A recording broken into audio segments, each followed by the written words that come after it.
Hello. This is Dr. Carruthers speaking. Yeah, this is Heath. Yeah, Henry Morton and I are having a little get-together at my home tonight. We want you to come. Why, that's nice of you, and I appreciate it. But I'm very busy working on a formula for a new shaving lotion. Oh, but Doc, this is my daughter's idea. And she's going to be awfully disappointed if you don't show up. Don't take no for an answer. Make him come. Yeah, you see, it's a sort of a special occasion. I bet Mary is going to announce her engagement to that young rascal, Don Morton. Tell her I'll be there. Goodbye. Well, it's all arranged. He's coming. He's going to be surprised when he finds the special occasion is to present him with this bonus check. $5,000.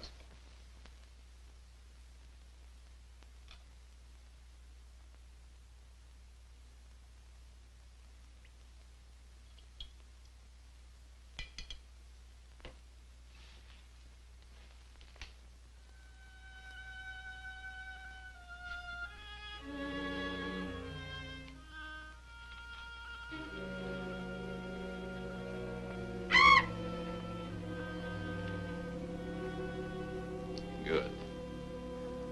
You have not forgotten. You hate this strange oriental fragrance, even while you sleep.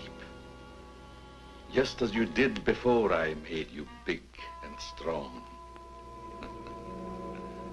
Now, if you detect the fragrance in the night, when you're fully awake, you will strike.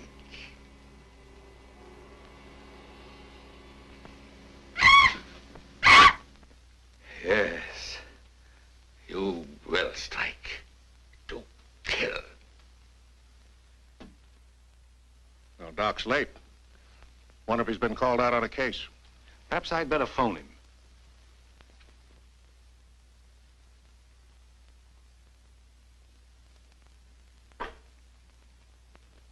Now remember, Roy, Tommy, you're not to mention anything about this bonus for the Doc until after your father has presented it. Have you warned those two lovebirds over there? Perhaps I'd better. I want to caution both of you. Not to say a word about the check. Until you're ready to spring it on him. Your father will make the presentation, Mary. Why don't you unveil it like a statue? Then we could all be in on it. You know, I think it'd be a better idea to put it in a bottle and launch him with it. You must have gotten that idea out of a bottle. Well, the Doc isn't coming. What? Oh, what a shame. Oh, he just got busy with his new formula and forgot all about us. He'd forget the formula if he knew about that $5,000 check. Well, why don't we all go up there and give it to him? No, I wouldn't do that. He doesn't like visits when he's experimenting. Well, Roy could take the check up to him. Sure, I'll take it. Shall I make the Doc a speech when I give it to him? You won't have to, Roy. The check speaks for itself. Yeah, and says a mouthful. Son, tell the Doc we're awfully sorry he can't be with us. But of course we understand how busy he is. All right.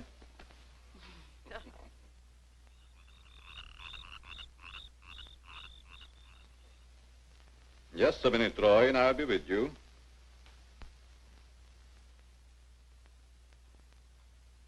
That's it, all right. Now, what can I do for you? We were all sorry you couldn't be there tonight. Yes, but you see, I'm busy. Something important, very important. Yes, of course. Mr. Morton and Dad had planned a little surprise for you. A surprise? It's in here. Well, let's see what it is. $5,000. What's this for? Just a little token of the firm's appreciation. Oh, I see. A bonus. Well, it's awfully nice of you, Father and Mr. Morton. I will thank them personally tomorrow. I'll tell them, Doctor. Well, aren't you curious about my new formula? Yes, of course, only I didn't want to be inquisitive. What is it? A new shaving lotion. Smell it. Pretty strong, isn't it? No. The scent evaporates a short time after you've used it. Try a few drops. Now rub it on the tender part of your neck. Here.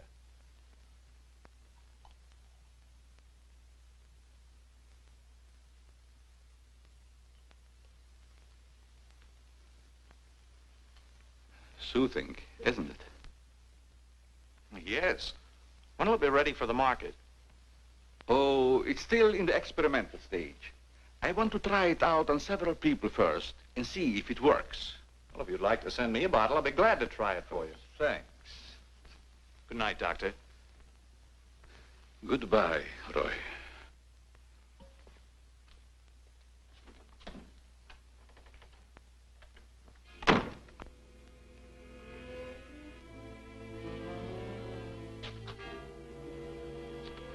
Lovely check, isn't it, Doctor?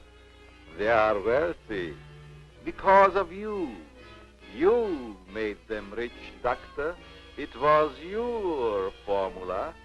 Tonight they gave you $5,000 and wanted you to come down to their house and thank them for it. That was your money they gave you, like a bone tossed to a faithful dog.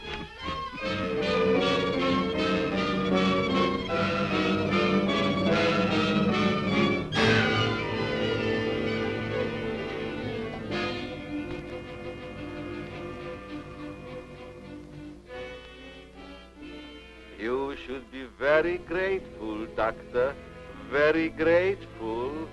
They are rich and happy, thanks to you. And what have you got, Doctor?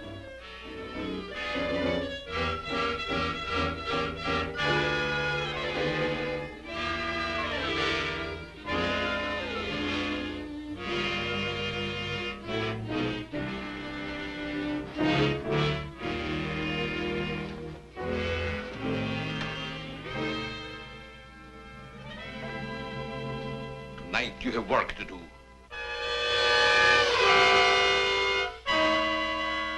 It's time you were on your way.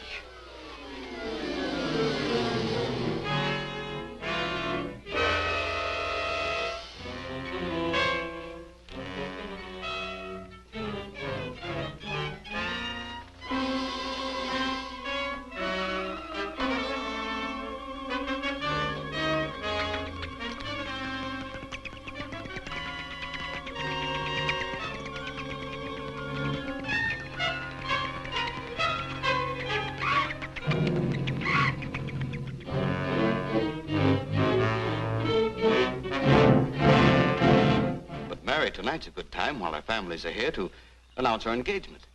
Look, Don, I've loved you a long time, ever since we were kids. But I'm afraid it's been more like a sister. Well, I had no idea you felt that way.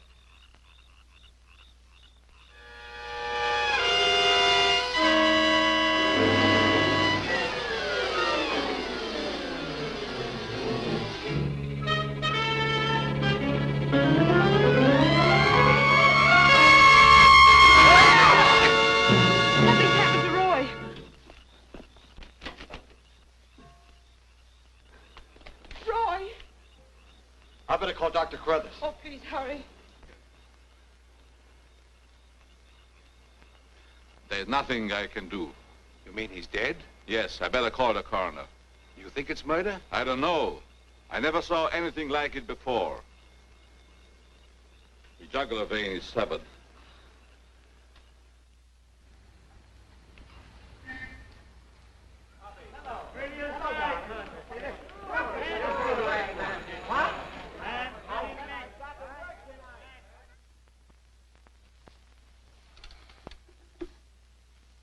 Send Johnny Layton in here.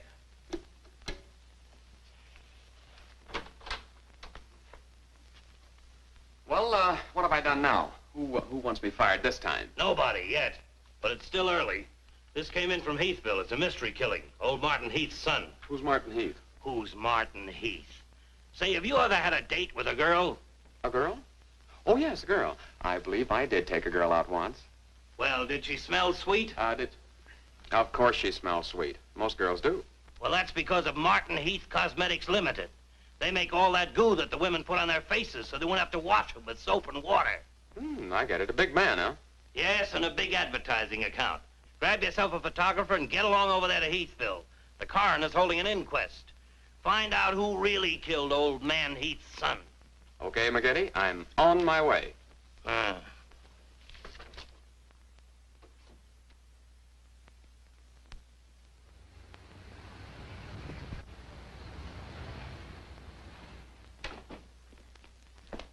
Chief Wilkins?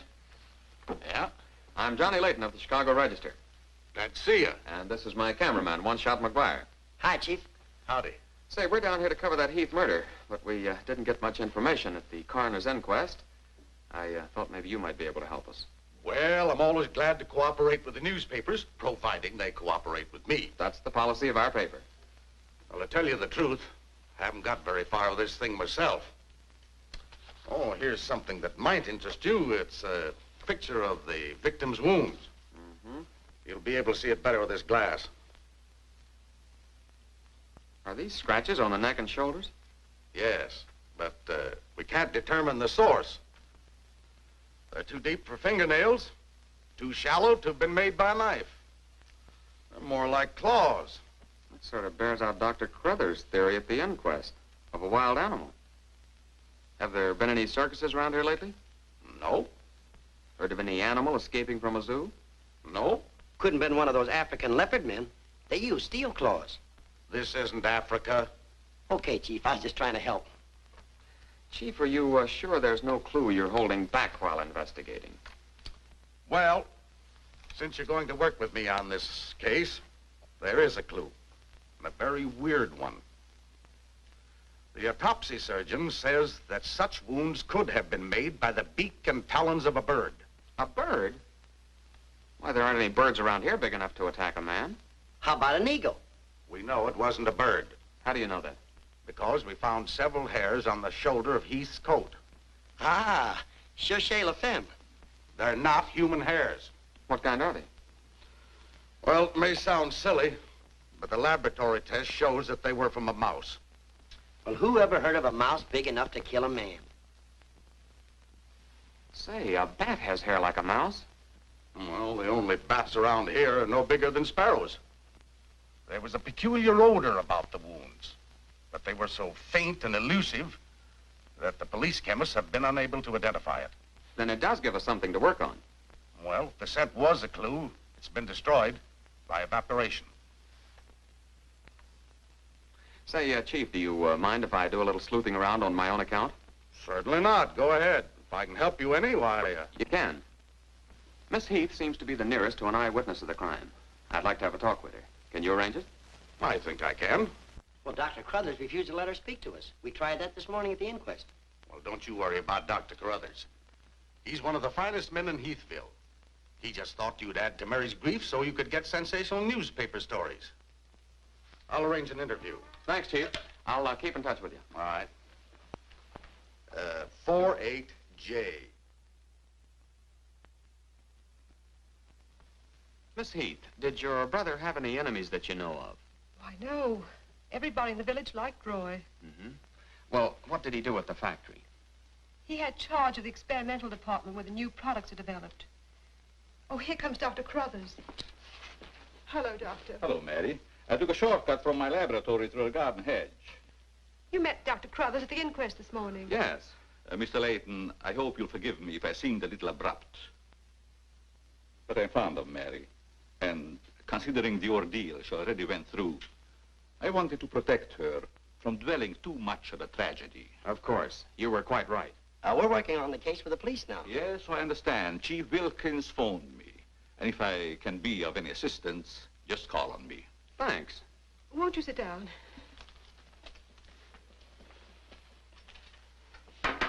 Shall I serve, mademoiselle? No, Maxine, I'll do it. You may go now. Oui, mademoiselle. Do you take sugar, Mr. McGuire? Huh? Oh, no, ma'am, never. In fact, I don't even take tea. If you'll just deal me out, I'll take a look around. I may dig up a clue.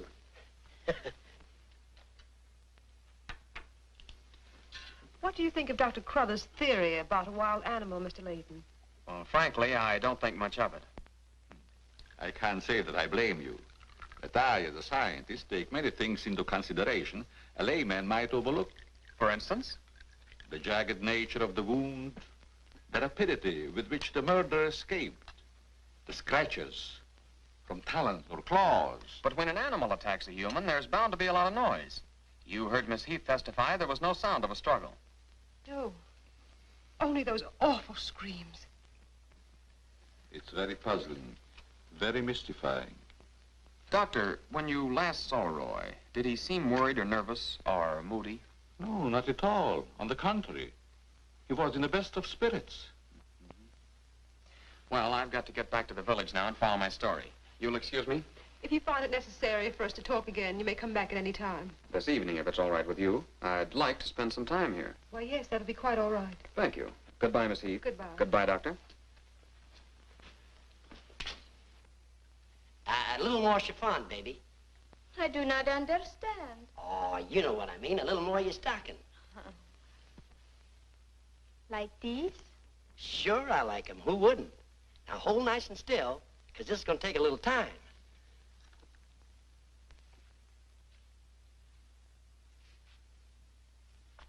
Well, if you're going to shoot, shoot. Right away, Johnny. I was just trying to get the focus. Mm-hmm. I got it. And not bad, either. I'll be back in a minute, Frenchie. And don't worry none about those werewolves, because nothing's going to harm you while I'm around here. You make Maxine feel so calm. My big, brave journalist.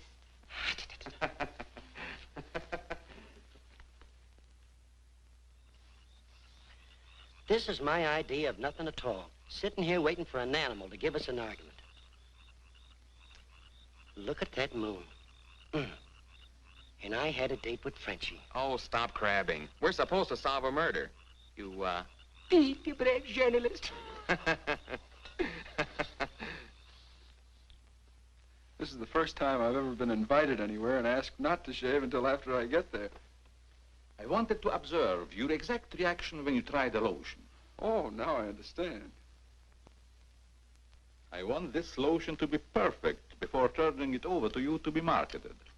Here. It's a little strong. That'll make the customers think they're getting their money's worth. Oh, that feels great. Very soothing. I don't think you ever use anything else. Well, we wouldn't want to market anything we wouldn't use ourselves. That almost smells good enough to be used as a cologne. Oh, what's the matter, Doc? Can't you stand your own lotion? I have a violent dislike for perfumes. Oh, I'm sorry. All right, Tommy. Good night, Doc. Goodbye, Tommy.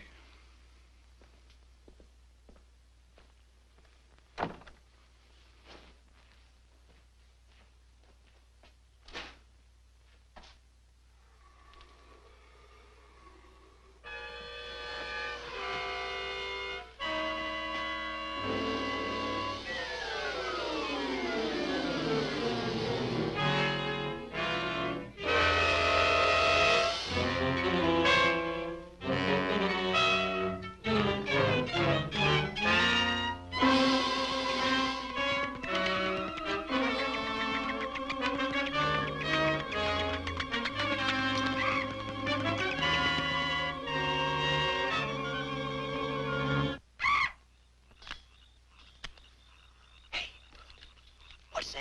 Where? Over there, something's moving.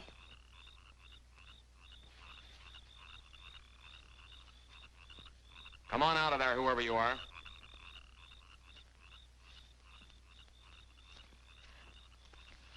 What are you doing out here, Miss Heath? I thought you might want some company. Shall we sit down? You know, you shouldn't be wandering around the garden at night after what's happened. Neither should you. Well, but it's part of my job. Mine, too. Roy was my brother. Be careful, I think it's Tommy. Hello, Tommy. Hello, everybody. Hello, Tommy. darling. What's up, sis? Mr. Layton wanted to stay in the garden for a while, so I joined him. Don't tell me you're waiting for that animal Dr. Carruthers mentioned. So you don't believe it either? I certainly do not. It's ridiculous. But somebody or something killed your brother. And I suppose you're working on the theory that the murderer always returns to the scene of the crime. Perhaps I am. Well, not for me. If you'll take my advice, Mary, you'll leave these gentlemen to their vigil and go to bed. That's what I'm going to do. Good night. Good night, Tommy.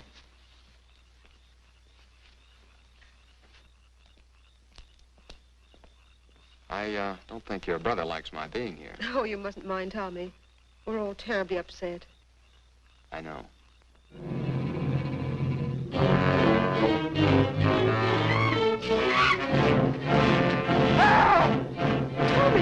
Come on.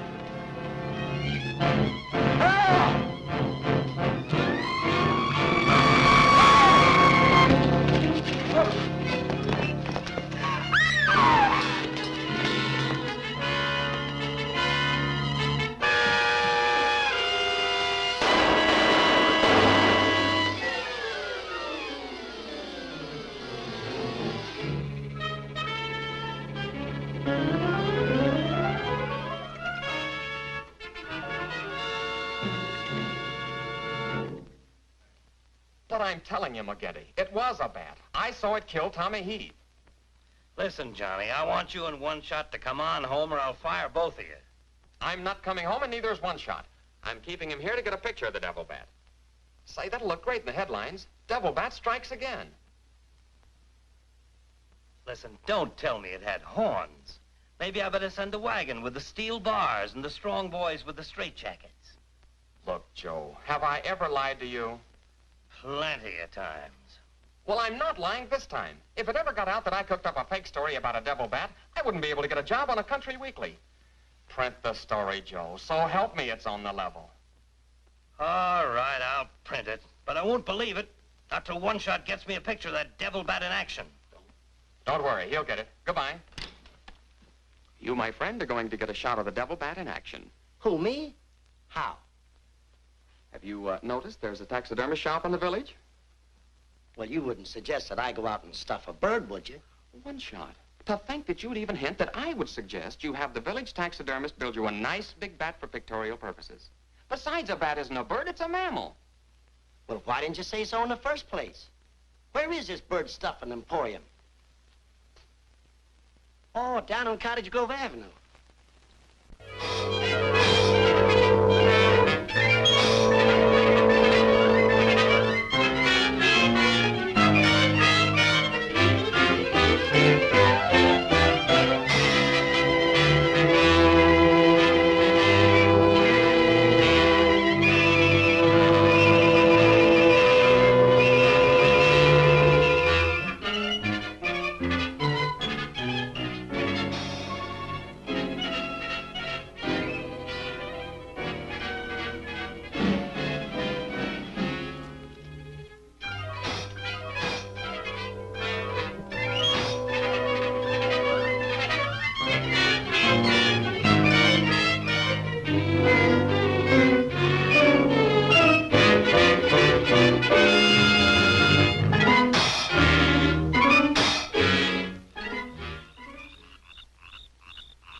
Now, here's the idea, Frenchie.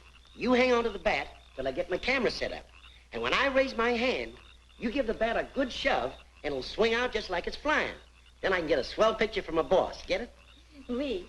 I am wise, no? No. But hang on to the bat until I raise my hand, huh?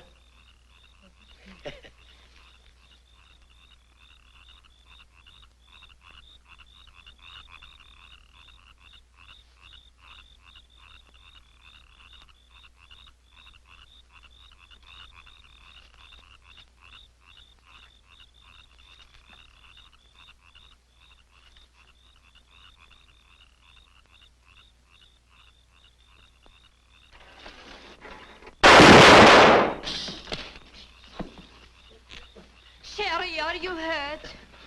Say, what's the idea of breaking up my devil bat? I'm going to make you pay for that. And I'm going to take you to jail until you explain this. Come on. You can't do this to me. I'm doing it.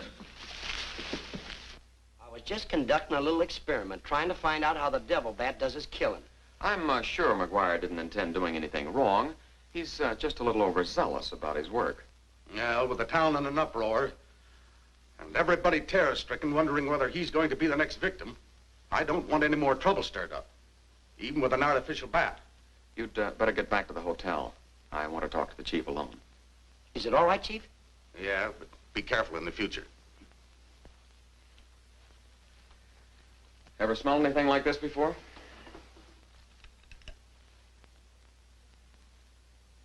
Well, yes. That's the same stuff that's been on every one of the Devil Bat's victims. Where'd you get it? Found it in Don Morton's bathroom. Find out where Morton got it? No, I didn't want to arouse suspicion by asking questions till after it's been analyzed. You think it has any connection with the murders? That's the way it strikes me, but I can't figure out how. I'll get the police chemist on it right away. I'll snoop around, see if I can find out where Morton got it. Well, it probably came from down at the Heath Cosmetic plant. I've men working on a theory of a disgruntled factory employee committing the crimes. It's certainly more than coincidental that all the victims have been members of the Heath and Morton families. Yeah. Looks like a plot to wipe them all out. I wish the rest of them would leave town until this crime is solved. You're worried about Mary, aren't you? Well, yes. I've been urging her to leave, but she won't go without her father. And he insists on remaining here to help clear up the crime. And worse than that, neither Heath nor Morton will let me give them a bodyguard. I guess we'll just have to wait for something to break. Good night, Chief. Good night, Johnny.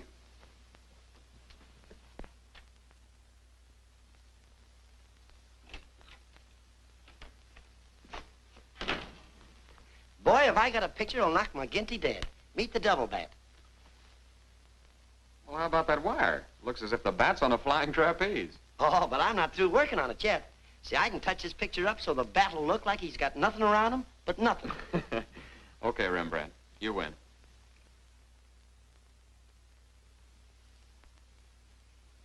This is your news commentator, Walter King. Tonight we're broadcasting from the little village of Heathville, where an alleged devil bat has claimed 3 victims during the past 6 weeks. You will note that I say alleged devil bat. That, ladies and gentlemen, is because your correspondent has been very skeptical from the start as to the existence of this horrendous creature. I have as my guest in the studio tonight Professor Percival Garland Rains, perhaps the world's greatest authority on animal life. I'm going to interview Professor Rains on the subject of the devil bat. Our radio audience may draw its own conclusions. Professor Rains, first let me ask you, point blank, do you believe that any such creature as the devil bat exists? I do not. He's got a nerve. Quiet. In the dark ages, when men and women lived in caves, there may have existed a bat of this size. But not in this day and age. How do you account for the fact that Mary Heath, whose 2 brothers were victims of the devil bat, and a newspaper reporter, John Layton, claim to have seen this amazing creature? Sometimes under stress of excitement, our minds play tricks on us. Hey, he's insinuating you saw the little bat that wasn't there. Pipe down. But how about the picture of the devil bat published by Mr. Layton's paper? I examined that picture under a powerful magnifying glass. I denounce it as a fraud. Whoever constructed the strange-looking monster forgot to remove a label from the silk used on its left wing. That label reads, "Made in Japan."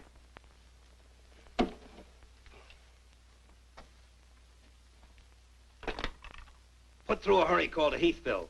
I want to talk to Johnny Layton. He's at the Heathville Hotel.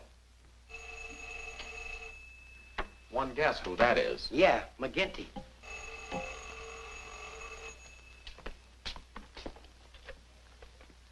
Go ahead, pour it on. So you slipped over a fake picture on me, huh? Well, you're fired, both of you. And I'll see to it that you never work on another newspaper as long as I live. Made in Japan. You tell One-Shot McGuire he ought to be snapping photos in a booby hatch. Both of you, come on in and get your final checks. Oh, no. We're not coming in to get anything. All right, so we're fired. But we're staying here just the same. I saw that bat. We're going to stay here till we catch that bat, and when we do, I'm going to bring it in and stuff it down your throat. Goodbye. Well, we're fired. Mm-hmm. Again. That's him calling back to apologize. Now, you give him a good scare. No use begging us to go to work for you again, McGinty. You fired us, and we're staying fired. Oh, Mary, I thought it was somebody else. Johnny, why did you make a joke of a tragic thing like this? But it wasn't intended as a joke, Mary. I was only trying to get the news. I suppose you call it getting the news when you arrange to print a picture. That's a deliberate hoax. That has the entire country laughing. A grand joke, Johnny. But somehow I can't appreciate it. But I can explain that picture. Don't try, Johnny.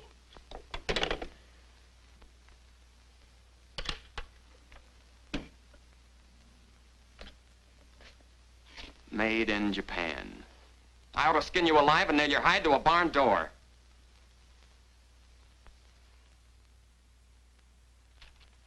Here's the chemist report on that shaving lotion. I see he couldn't break down one of the ingredients. Yes, he said it must be some element with which he's not familiar. We won't get anywhere until we identify it.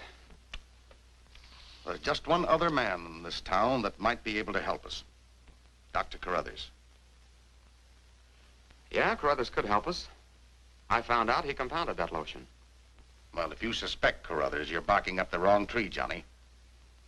He's the last man in this town that would harm anyone. Why, everybody loves him. Maybe so.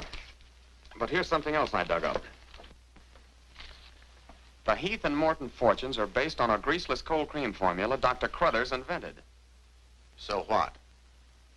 All the doctor got out of it was $10,000, and the others made a fortune. Well, it's common knowledge that he sold out for cash when he could have had an interest in the firm. Just the same, every victim had this stuff from his laboratory on him. Maybe you've been working too hard on this case, Johnny. I'd like to get his reaction on the stuff. If he denies knowing anything about it, we'll know there's a tie-up somewhere. I think you're balmy. But just to show you that I'm following up every clue, we'll talk to him. We'll, put this in another bottle, and without telling him we know he compounded it, ask him to analyze it. Doc, I hope we're not upsetting your work barging in on you this way. No, no, not at all. I'm anxious to help solve these crimes. All the victims were very dear friends of mine. Here's a sample of the stuff young Morton and the two Heath boys had on them when they were attacked by the devil bat. Of course, it doesn't make sense to me that a bird would choose only people using that particular stuff. A bat is not a bird. It's a mammal. Well, anyway, our police chemist couldn't break down one of the ingredients. We thought perhaps you could. Why, I compounded this myself. It's a new shaving lotion I'm experimenting with. The ingredient your chemist couldn't break down, I discovered years ago in Tibet. How did you happen to put it in a shaving lotion? Oh, the lamas use it in some of their religious rites as a perfume. The scent is very pleasant and can't be imitated by competitors. But what were Don Morton and the two Heath boys doing with the stuff? Oh, it is the policy of our firm to try out any new product before marketing it. Well, that knocks our theory into a cocked hat. Yeah. We were hoping the unknown ingredient might turn out to be some sort of a clue. This isn't the kind of bottle I give it out in, but I presume your chemist changed it when making the analysis. Yeah. Is there anything else I can do to help? Tell me, did you hear Professor Raines on the radio last night? Yes. It was very interesting and very asinine. You mean you believe there is a devil bat? Why not? You saw it, didn't you? Well, sure I did. So did Mary. Then why worry about what one scientist says? That one scientist got me fired. Oh, you mean your newspaper discharged you? That's right. Oh, that's too bad. Then you're believing Heathville before the mystery is solved. I'm afraid not. I'm going to stay here and work with the chief. Since you're going to stay here for a while, I would like you to try out a bottle of the new lotion and tell me how you like it. And you too, Chief. No, not me, Doc. If my wife ever smelled perfume on me, she'd suspect me sure. Well, Mr. Layton, I understand you are not married. All right, I'll try it in the morning when I shave. I guess we better be going, Chief. See you later, Doc. So long, Dr. Carruthers. Goodbye, Mr. Layton.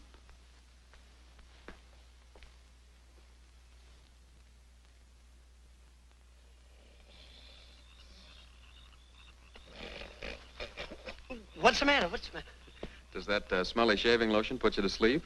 Well, why'd you tell the doc you're going to use it if you think it's smelly? Oh, I don't know. I guess I was a little ashamed of ever suspecting the old duck. Well, I like it, and I'm going to tell him so.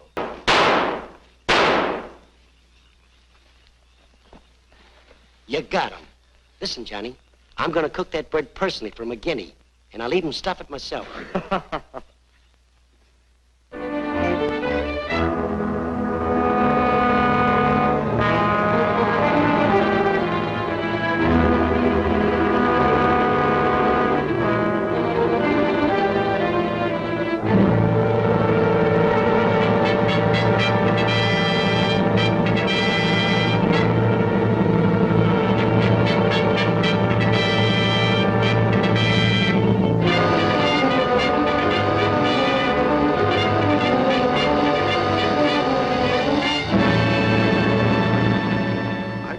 skeptical when I came to Heathville today to examine the body of this so-called devil bat.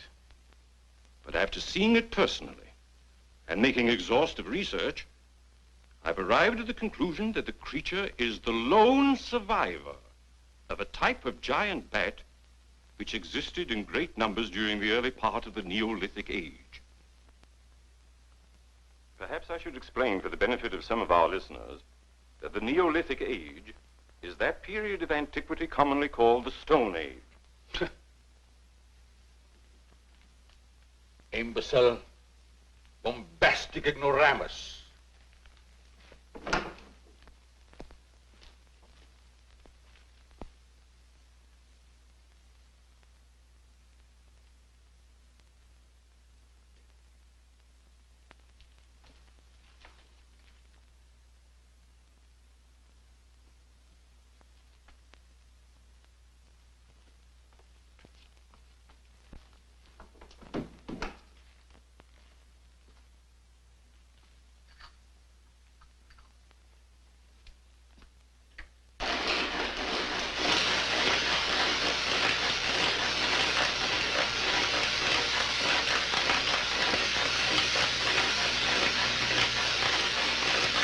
Sorry, McGinty, but One Shot and I are not interested. At your prices. Of course, if there was a raise of, say, $30 plus a fat bonus, we might consider it. You're hold-up men, both of you. I refuse to be robbed. Have it your way, McGinty. Have it your way. But we have the bat's corpus delicti and the exclusive picture. Of course, I've got an eyewitness story that 2 syndicates are bidding for. And don't forget, you gotta pay us for the time we were fired. That's better. Now you're talking, boss. Okay, we're working for you again. We'll gather up the loose ends and see you in a couple of days. Goodbye. Come in. Hello, Johnny. Well, Mary. Johnny, I came to tell you that I'm sorry I said what I did the last time we talked. Do you suppose... well, I don't know how to say it, but... I do. Miss Heath, do you suppose that little French girl would apologize to me if I looked her up? Positive she would.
Splendid.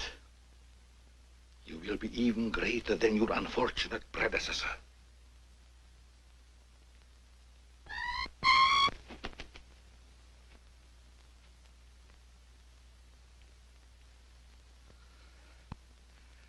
Enraged, aren't you? Fine. I'm enraged also. Tonight I shall call on Henry Morton, and you shall strike him down. Henry, the lotion has turned out to be better than I had hoped. I want you to try it. Well, just leave it here, Doc, and I'll try it in the morning after shaving. Smells good, doesn't it? Yes, but isn't it too strong? No, no, no. Evaporation quickly tones it down just to the right scent. Rub a few drops on your face. Well, I'd rather wait until after I shave. Then my skin will be more tender and receptive to a lotion. Just a little here.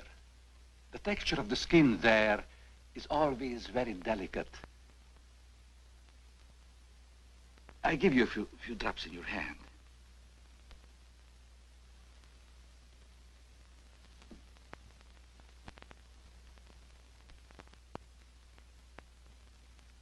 hope you're right about that scent evaporating quickly. I smell the high heavens. Perhaps that will be the secret of its success. Well, you can never tell what's going to happen in this business. You can believe me, Henry. You don't have to worry. Yes, I can believe that, Doc. All of your formulas have been highly successful. Oh, I've been going over the report of the company's annual earnings. A net profit of over $1 million. Not bad, eh? When you remember what we built on. A mere $10,000 for your formula. You shouldn't have demanded all cash, Doc. You should have ridden along with us. Then you'd be rich, too. Oh, but then you've had a lot of fun in your laboratory with your experiments, dreaming up something new. You're a dreamer, Doc. Too much money is bad for dreamers. So you try to pay me in flattery, telling me that I'm a dreamer. Well, I do dream. Dreams that you could never guess. Your nerves are frayed, Doc. Now calm down. Get a grip on yourself. You've been working too hard on your formula. Formula. That's but child's play for a great scientist. Your brain is too feeble to conceive what I have accomplished in the realm of science. Doc, you've made some great scientific discovery. What is it? When you'll find out, Henry, it'll be too late for you. Oh, come, Doc. You can't pretend to control a man's destiny. I've already proved it 3 times.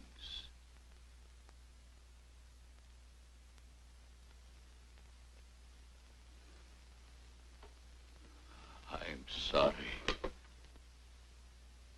Perhaps you're right, Henry, about my working too hard. I guess I'm a little tired. I better go home and get some rest. Sure. A night's sleep will do you good. Good night, Doc. Goodbye, Henry.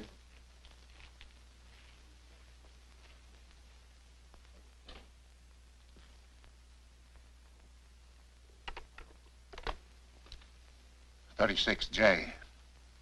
Hello? Oh, that's you, Martin? Yes, Henry. I want you to call Chief of Police Wilkins to come to your house immediately. It's very important. Chief's here now. Well, don't let him leave until I get there. What on earth's happened? I think I've got a clue to all those murders. It may peter out, but if half what I suspect is true, it's the most diabolical plot that a madman ever concocted. What is it? Talk about the absent-minded professor. I forgot my hat. Henry, what is it? I'll tell you all about it when I get there. I hope I didn't intrude on a private conversation. No, nothing important.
I hope Henry was right about having a clue. But why didn't he explain more about it when he phoned? When I insisted, he changed his tone as if he'd been interrupted. I was afraid that he might be overheard.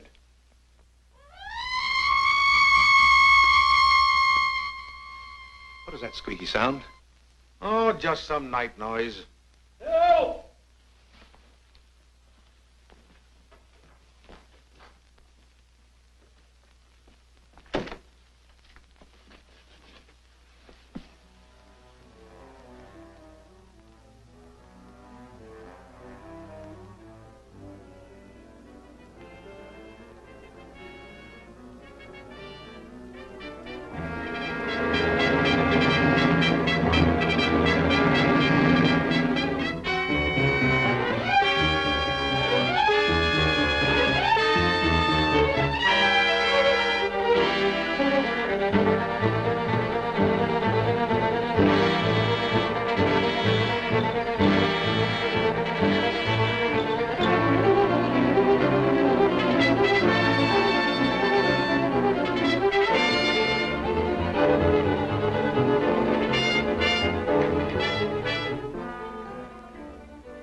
I feel much better, Mr. Heath, since you asked us to stay in your home until this new devil bat has been killed.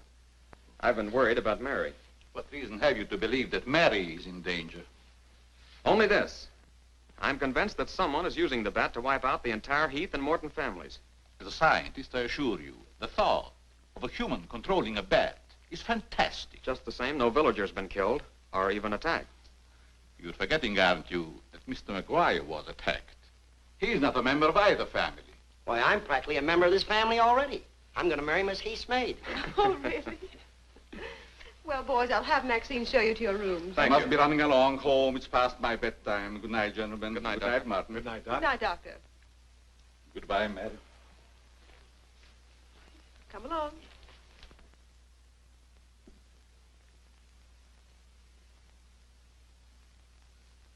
Maxine? Oui, mademoiselle.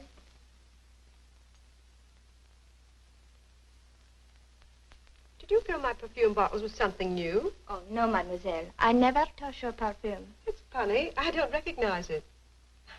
Perhaps Dad filled them as a surprise. He always does that with every new perfume the plant puts out. Is there anything else? No, Maxine, that's all. Good night. Good night, mademoiselle.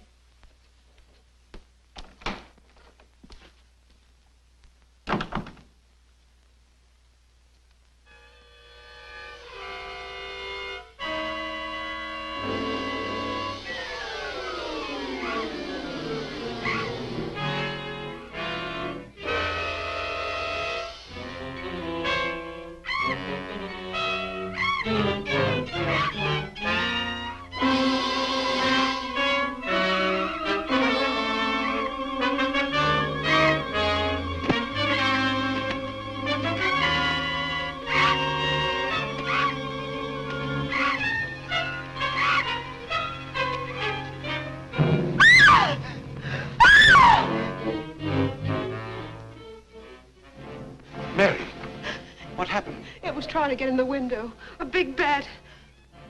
Oh, it was awful.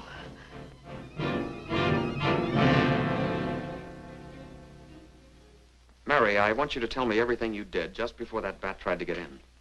Well, first I took a bath. Then I brushed my hair, and Maxine came in and turned the covers down. And then fastened the screen, which somehow had come unhooked. Yeah? Go ahead, what else? Well, then we talked about some new perfume that someone had put in my dressing table bottles. Dad, did you put any new perfume in my bottles? No, I didn't. Is this the stuff? Yes. Johnny, this smells like... Hey, quiet. I've got a hunch that I want to follow up, and I'll need everybody's cooperation. We'll do everything we can. Of course. What's Carruthers' number? 48J. Operator, give me 48J, please. Hello, Dr. Carruthers. This is Johnny Layton. That's right. Something terrible has happened to Mary. Can you hurry over? I'll be right there. Good. Oh, Johnny, I'm all right. I don't need a doctor. That's where the cooperation part comes in, Mary. You'll have to pretend to be a nervous wreck. Mr. Heath, you in one shot must help her trick Dr. Carruthers into staying here as long as you can. Where are you going, Johnny? To, do a little private bat hunting.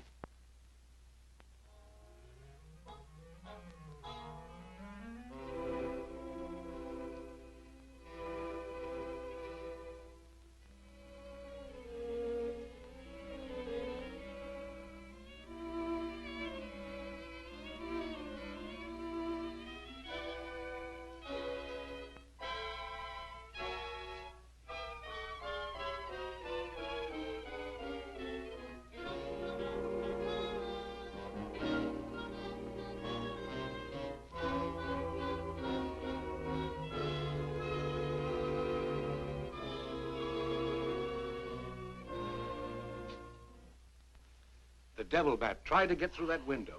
If she's suffering from fright, I give her a sedative. Where's Mr. Layton? Why, I guess he's out in the garden hunting the devil bat. Layton is a very brave young man. Give Miss Heath one of these every half an hour. Oui, doctor. It will quieten her nerves. But, Doc, hadn't you better stay until she's quieter? She'll be all right in the morning. Hey, Doc, I don't feel so good myself. Would you mind taking my temperature? You look perfectly well, Mr. McGuire. Well, you ought to see my tongue. It looks just like a squirrel's tail. Look. Try some calomel.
We may have visitors tonight, and it would be dangerous for me if they found you here.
Hi, Doc. I hope I'm not intruding. No, not at all. I heard you were out stalking the devil bat. Any success? No, but I thought maybe you might be able to help me. Well, I don't see how that's possible, but if you can suggest anything... Well, you could give me some more of that new concoction of yours, that shaving lotion. But how on earth could that possibly help catch the devil bat? I've still got a crazy idea that if I douse myself with it, it might attract the killer. I don't see how you can connect the two. But there is a bottle of the lotion on the table. Thanks.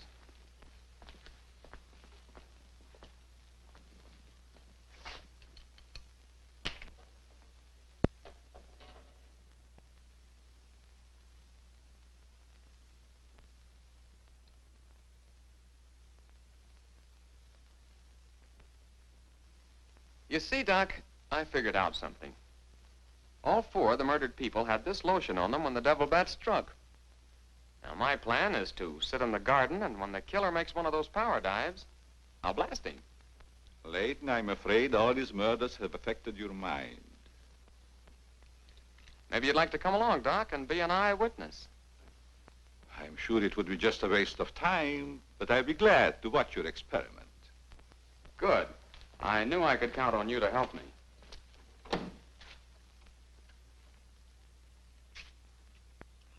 I tell you, Layton, expecting a bat to be attracted by the scent of a lotion is all foolishness. I think I better run around. Ah, sit down, Doc. The Devil Bat's behind schedule tonight.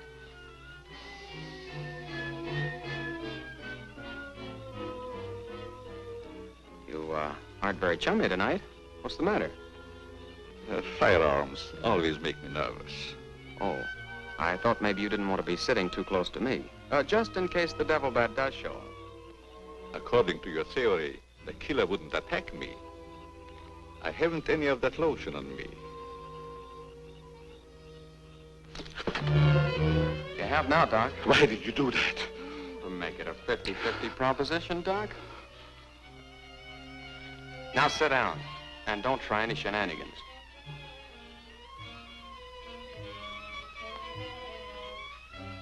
Not so funny when it's your own jugular vein that's in danger. Is it, Doc? I don't know what you're talking about. Maybe you made a mistake when you let that devil bat of yours out of the attic tonight. Don't worry about the bat killing you. I'm saving you for the hangman. Tell me, Doc, how did you develop a monster bat like that? You wouldn't understand scientific theory.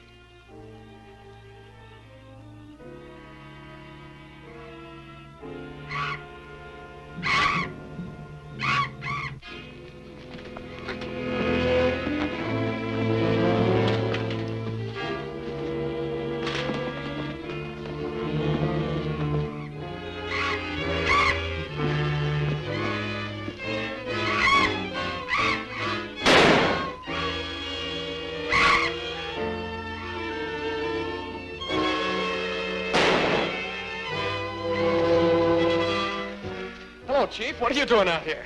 Young fellow, don't think that you're the only man working on this case. And it was lucky I was here, too. Thanks. Did you kill the devil bat? No, he got away. Well, here's one bird that didn't get away, and he's the murderer we've both been looking for. Quick, shoot it!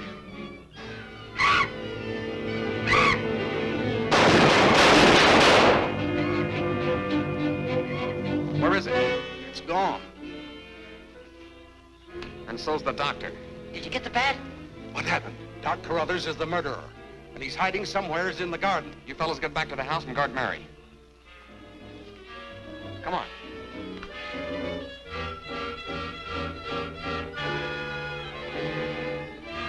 Doctor! Dr. Carruthers! Doctor! Has anything happened to Johnny? Is he hurt? They took him up to my place. You better come along with me.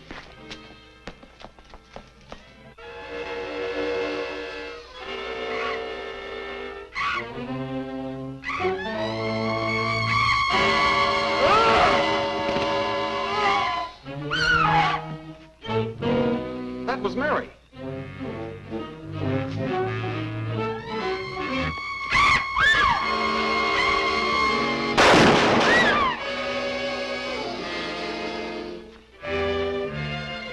Are you all right, Mary? Go help Dr. Carruthers. He's over there. That devil bat belonged to the doctor, Mary. He created it to commit those murders. Well, it's too late to help the doc.